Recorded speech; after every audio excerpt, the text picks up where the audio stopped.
The biggest animal shelter in the Southern Hemisphere is going to the dogs. The RSPCA says its facilities at Yagoona in Sydney are falling apart and it's in desperate need of cash from the state government to help rebuild. The shelter is just one of many not-for-profit organisations hoping for a funding pledge in the last weeks of the election campaign. Crumbling kennels and pathways, dodgy drainage and leaking roofs. The RSPCA has already spent $30 million over the past 5 years improving its shelters across the state. $11 million of that has gone into the Sydney facility, which houses hundreds of abandoned animals. But for years, the RSPCA has been begging the government for a one-off capital grant to help it rebuild for the next 30 or 40 years. If the RSPCA doesn't exist, you can rest assured that it will cost the government a whole lot more than $7.5 million. So are we threatening? No, we're not. It's a desperate plea to keep our doors open.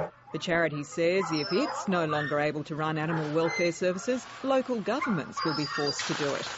But the councils and shires have their own long list of funding needs. They want a whole lot of capital projects and recurring costs met by the state.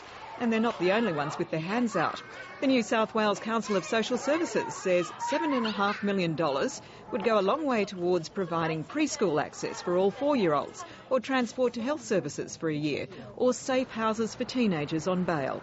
Sometimes it's important to remember the people who are currently missing out by giving them the support they need at an early stage. Youth advocates say each dollar spent now can mean much bigger savings later. It really is about shutting down juvenile detention facilities that are locking up young people unnecessarily. It's about stopping the need to support young people in out-of-home care. So we think that this is a real investment in young people.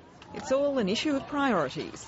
The reality is there are more worthy causes than funds available, and whichever party wins in the election, it will have to make some difficult decisions. Some of the worthy causes will be harder to resist than others. Deborah Rice, ABC News, Sydney.